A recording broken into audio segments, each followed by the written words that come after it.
Olá, seja muito bem-vindo a este vídeo. Eu me chamo Eduardo. Hoje, caso você não me conheça, né? A igreja onde eu frequento, que é a igreja de Maracanã, que é justamente o canal daqui que você se inscreve aí para você acompanhar os outros vídeos, ela tem um número enxuto de jovens e adolescentes. E por isso, nós utilizamos uma única revista, que é essa daqui, Tome Conta de Si Mesmo. Por isso eu fiz alguns slides, tudo baseado na revista, na qual eu vou explicar para vocês o estudo, né? E sendo assim, tudo que tem na revista eu tentei colocar aqui, menos as atividades, porque iria ficar um vídeo realmente muito grande. E a primeira lição é: de quem é esta vida? A base bíblica está em Gálatas 6, os versículos de 4 a 5.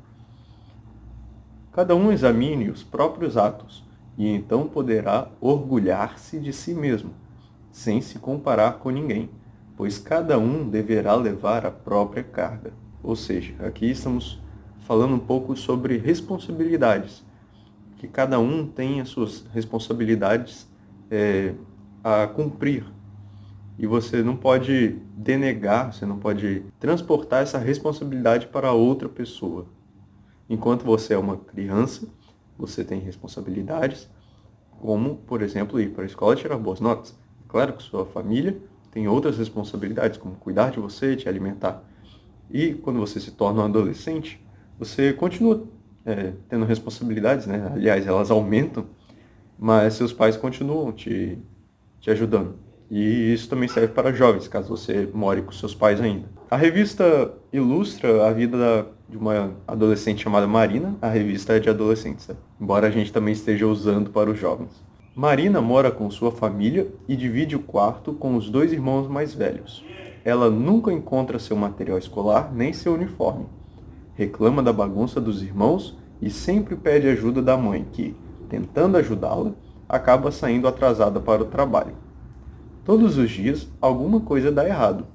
Ou ela esquece algum material em casa, ou perde as tarefas de casa, ou briga com os irmãos, ou bate à porta de casa e sai zangada, ou vai para a escola com o uniforme amarrotado. Todas as noites, seus pais conversam com ela que, arrependida, diz que vai mudar, mas no dia seguinte acontece tudo igual. Aqui a gente pode ver, basicamente, um retrato falado do que a gente imagina quando se fala de um adolescente. Acredito que você não seja assim, pelo menos espero que não. E o que está acontecendo aqui, no caso da ilustração da Marina, é que ela tem responsabilidades, mas ela não quer assumir as responsabilidades. Ela prefere reclamar de situações adversas. É claro que situações adversas atrapalham, sim, mas elas não podem excluir totalmente a sua responsabilidade. Marina jura que o problema está nos seus irmãos, que bagunçam sua vida, na casa pequena, que não cabe nada, na sua vida corrida de estudante e nas tarefas domésticas, que ela considera injustas, mas tem que cumprir apesar de achar que seus irmãos e o pai não ajudam no trabalho de casa e que assim ela também não deveria ajudar. Complementou aquela ideia que eu tinha falado. Ela está empurrando a responsabilidade dela para outras pessoas. Então, o tópico 1. Qual é o problema? O problema da Marina é a bagunça? Não. A bagunça é a ponta do iceberg. É apenas aquilo que aparece, que todos veem e que gera outros problemas. Mas o problema real está mais fundo. O problema de Marina está escondido atrás da chamada terceirização da responsabilidade. Só para dar uma breve explicação, terceirização, caso você não saiba, é muito falado isso no ramo de indústrias e tal, questão de empresarial. Terceirização, vamos supor, tem uma empresa, ela precisa fazer a limpeza, né, para que tudo fique bonitinho. Aí ela não quer ter a responsabilidade de fazer a limpeza, ela contrata uma empresa terceira, que a gente fala, e aí essa empresa terceira fica com a responsabilidade da limpeza. Ou seja, ela transportou a responsabilidade da limpeza dela para outra empresa. Acho que deu para entender. E no caso que terceirização da responsabilidade, significa que Marina está tentando transportar a responsabilidade que é dela para os irmãos e o pai dela. Marina aprendeu, e bem rápido, que é mais fácil jogar a culpa de suas ações e falhas em outras pessoas, ou circunstâncias, como casa pequena, irmãos ou vida agitada, se tornaram ótimos justificativas para não reconhecer seus erros nem arcar com as consequências. Eu olhei aqui a revista porque eu escrevi errado ali, foi mal. O próximo parágrafo irá usar 2 textos da Bíblia como base. Então, iremos ler-los agora. Um deles é Gênesis 3, de 8 a 13, que diz assim: Ouvindo o homem e sua mulher os passos do Senhor Deus, que andava pelo jardim quando soprava a brisa do dia, esconderam-se da presença do Senhor Deus entre as árvores do jardim. Mas o Senhor Deus chamou o homem, perguntando: Onde está você? E ele respondeu: Ouvi teus passos no jardim e fiquei com medo, porque estava nu. Por isso me escondi. E Deus perguntou: Quem lhe disse que você estava nu? Você comeu do fruto da árvore da qual lhe proibi comer? Disse o homem: Foi a mulher que me deste por companheira que me deu do fruto da árvore e eu comi. O Senhor Deus perguntou então à mulher: Que foi que você fez? Respondeu a mulher: A serpente me enganou e eu comi. Aqui a gente pode ver claramente que o homem terceirizou a responsabilidade dele como homem para a mulher e a mulher para a serpente.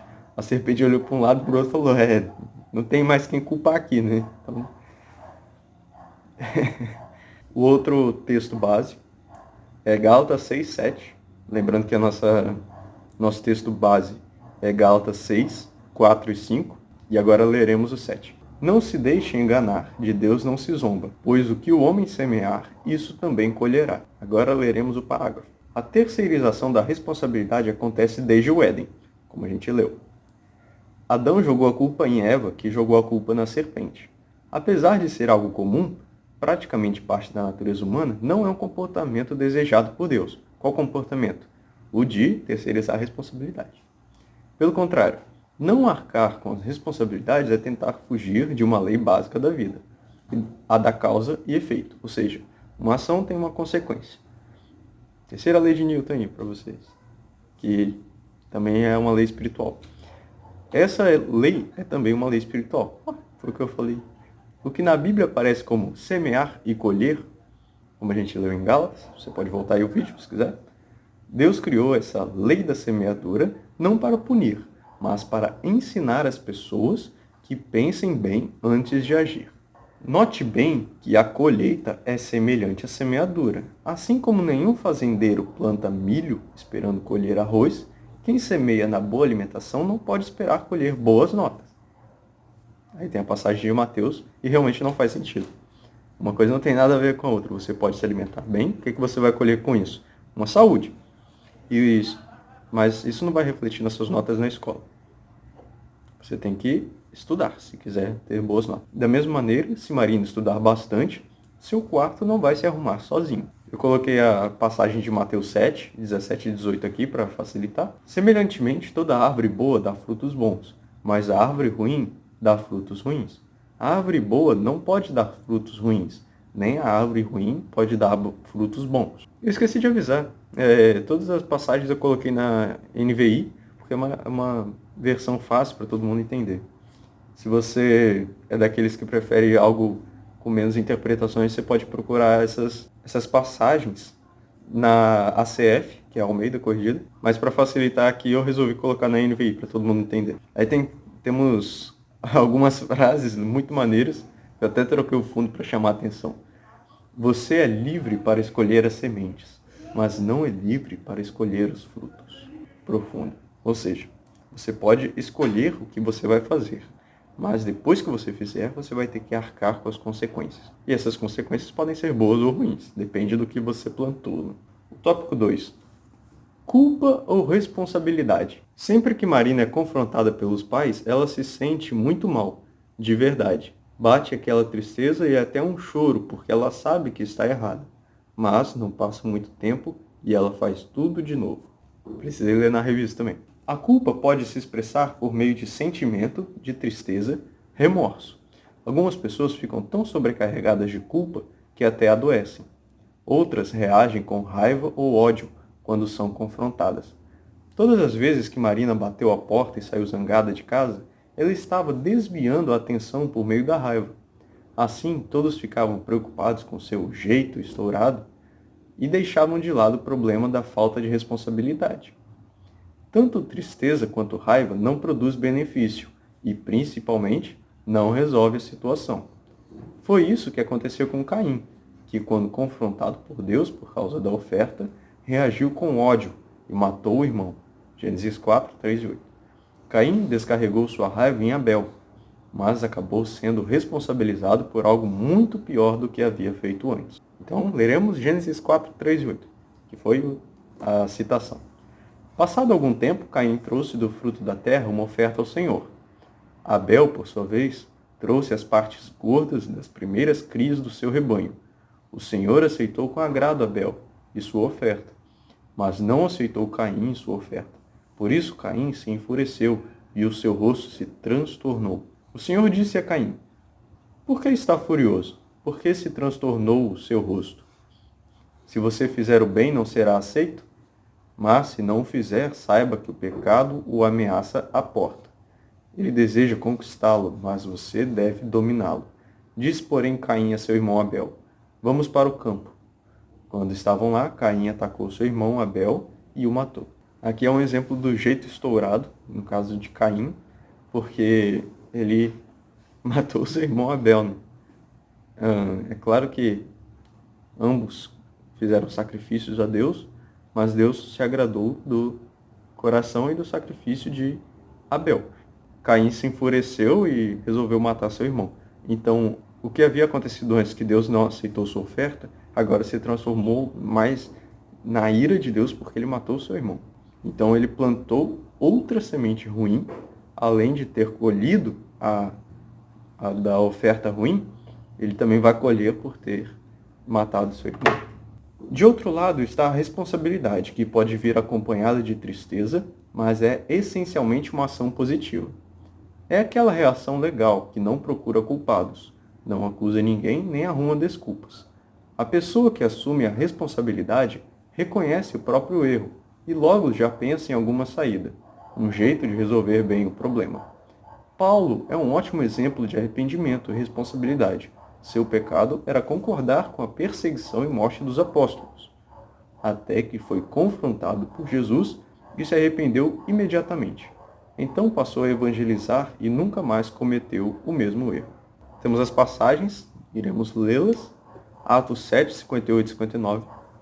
Arrastaram-no para fora da cidade e começaram a apedrejá-lo.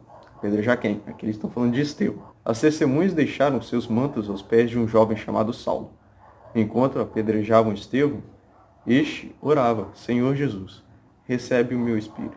Estevão foi considerado o primeiro mártir, porque morreu em nome de Cristo, e era um jovem. E Paulo, na sua cegueira fé, pensava que estava fazendo algo bom para Deus, de se livrar dos cristãos, ou seja, quem seguia Cristo. Até que Deus, o próprio Jesus, Deus Filho, resolveu falar com Paulo, que é a próxima. Em sua viagem, quando se aproximava de Damasco, de repente brilhou ao seu redor uma luz vinda do céu.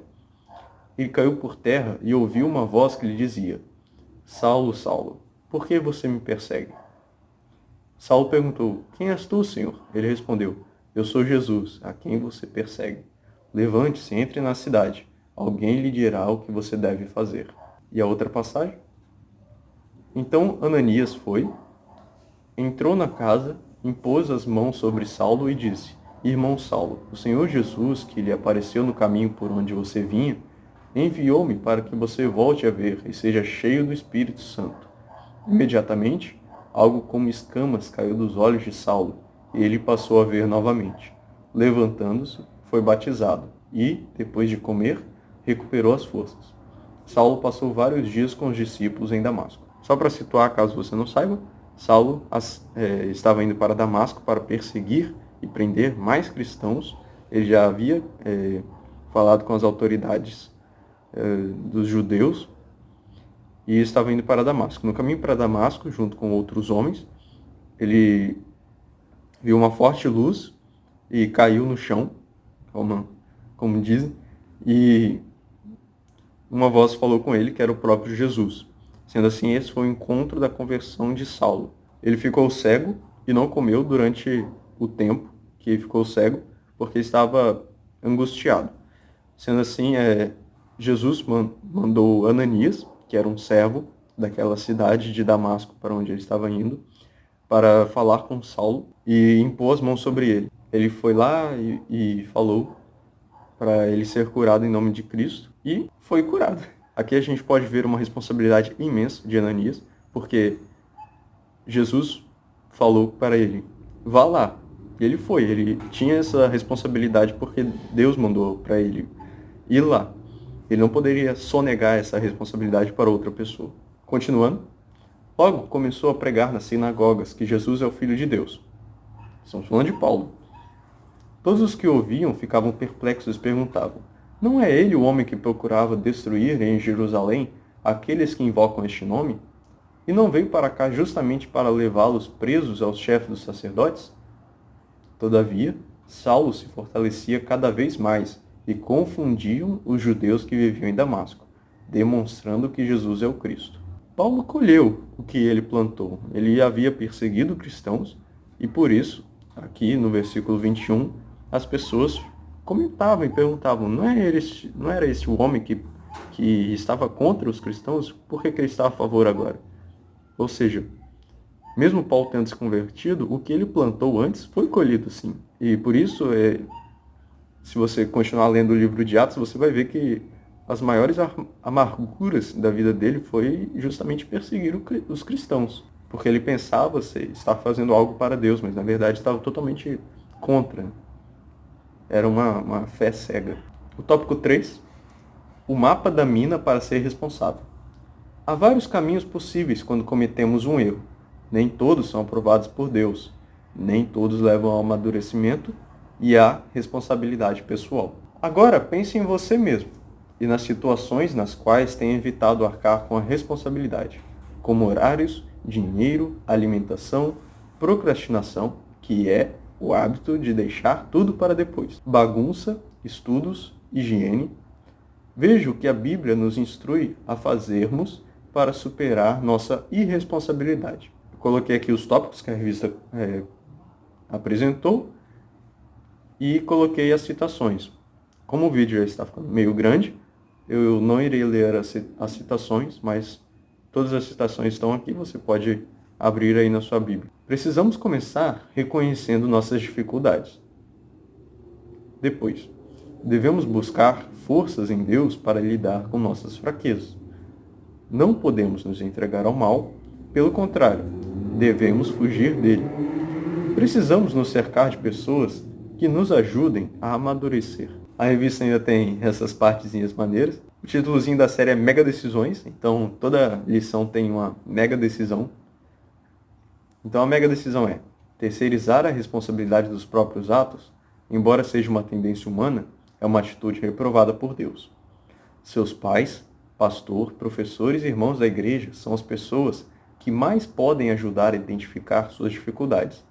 Peça a ajuda deles, que orem com e por você, que deem sugestões criativas para ajudar no seu desenvolvimento. E o mega desafio? Analise seu dia a dia e tente encontrar respostas para as seguintes perguntas.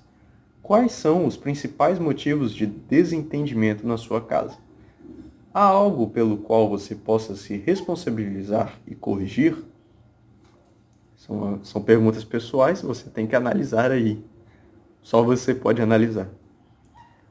Busque colocar em prática algumas das ideias discutidas em sala de aula para começar a assumir a responsabilidade de sua própria vida. Afinal, como título da lição, de quem é esta vida? Chegamos ao fim da primeira lição. Ficou um vídeo relativamente grande, mas espero que tenha sido muito proveitoso para você assistir até aqui. Se você gostou do estudo, por favor, avalie com um gostei, porque isso ajuda o YouTube a transmitir este vídeo para outras pessoas também. Mande para amigos seus, jovens, adolescentes, para que eles possam ver. Esse vídeo vai ficar gravado aqui, então você não precisa correr, ter pressa. Você pode fazer a lição no seu tempo, durante a semana toda. E se você quer continuar vendo essa série, que é a revista, tome conta de si mesmo. Eu vou gravar todas as lições e irei colocar uma lição por semana. Então se inscreve no canal, porque aí você vai ser notificado quando sair um vídeo novo. Lembrando que não estamos tendo cultos por causa deste momento, nem no domingo de manhã, nem na quarta à noite, mas aos domingos de noite, 19 horas, estamos tendo as transmissões online. E você é nosso convidado, caso você não seja da nossa igreja.